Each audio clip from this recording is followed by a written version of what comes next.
Hi అండి, అంతా ఎలా ఉన్నారు? ఈ రోజు నేను మీకు చాలా ఈజీ బ్రేక్ఫాస్ట్ చూపించబోతున్నానండి. చాలా చాలా టేస్టీగా ఉంటుంది. ఇన్స్టెంట్ గా అప్పటికప్పుడు తయారు చేసుకోవచ్చు ఈ బ్రేక్ఫాస్ట్. ఇంకెందుకు ఆలస్యం, ఈ బ్రేక్ఫాస్ట్ ఎలా తయారు చేసుకోవాలో ఏంటో మనం రెసిపీలోకి వెళ్ళిపోదాం.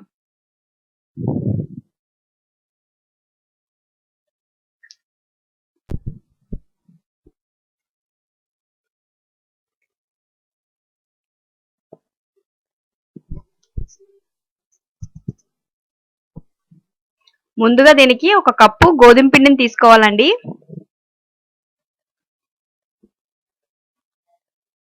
అదేవిధంగా ఒక పావు కప్పు బొంబాయి రవ్వని తీసుకోవాలి.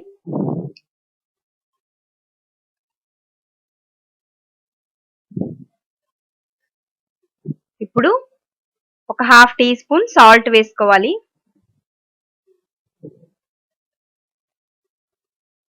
అదేవిధంగా పెరుగండి, చిక్కటి పెరుగు ఒక కప్పు తీసుకున్నాను నేను. ఇప్పుడు ఈ మూడు కూడా బాగా మిక్స్ అయ్యేటట్టు కలుపుకోవాలి. ఇప్పుడు కొద్ది కొద్దిగా నీరు పోసుకుంటూ కొద్దిగా జారుగా కలుపుకోవాలి. పిండంతా కూడా జాగ్రత్తగా మొత్తం అంతా కూడా సమానంగా కలుపుకోవాలి.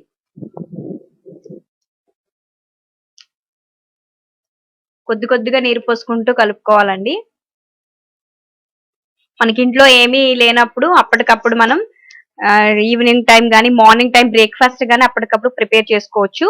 ఇప్పుడు మనకి పల్చగా ఈ విధంగా తయారు చేసుకోవాలండి మిశ్రమంని. చూసారు కదా, మనకి గరిటెతో వదిలితే జారేంత లూజుగా పిండిని కలుపుకోవాలి.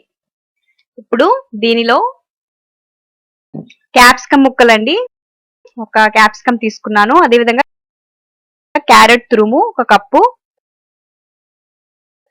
ఒక 2 మీడియం సైజ్ క్యారెట్లు తీసుకున్నాను. అదేవిధంగా అల్లం చిన్నది ఒక హాఫ్ ఇంచ్ చిన్న చిన్నగా ముక్కలు కట్ చేసుకొని వేసుకోవాలి.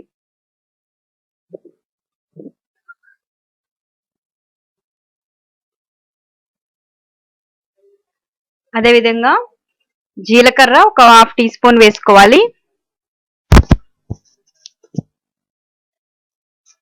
ఉల్లిపాయ ముక్కలు కొద్దిగా వేసుకోవాలండి. ఇప్పుడు కొత్తిమీర కొద్దిగా వేసుకోవాలి, కొత్తిమీర కూడా.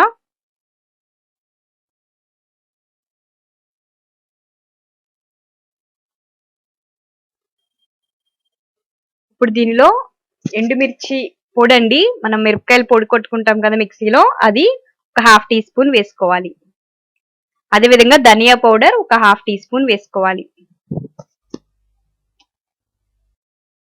ఇప్పుడు ఇవన్నీ వేసేసుకున్నాం కదండి, మొత్తం అంతా కూడా ఈ పిండిలో బాగా కలుపుకోవాలి.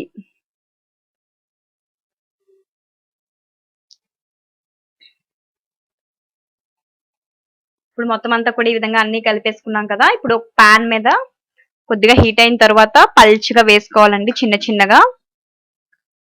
పాన్ హీట్ అయ్యాక కొద్దిగా మీడియం ఫ్లేమ్ లో పెట్టి చిన్న చిన్నగా పోసుకోవాలండి. మనం దోశ ఎలా అయితే వేసుకుంటామో అలాగా వేసుకోవాలి. మళ్ళీ మనం గరిటె పెట్టి మెదిపితే మధ్యలో ఇదైపోతుందండి. కాబట్టి ప్యాన్కి ఎన్ని సరిపోతే అన్ని, నాకైతే 3 సరిపోయాయండి. వీటిని మనం రెండు వైపులా మంచి గోల్డెన్ కలర్ వచ్చే వరకు వీటిని కాల్చుకోవాలి.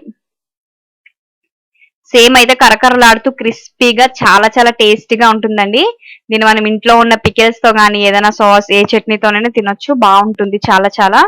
ఇప్పుడు మనకి చూసారు కదా, రెండు వైపు కూడా మీకు టర్న్ చేస్తున్నాను.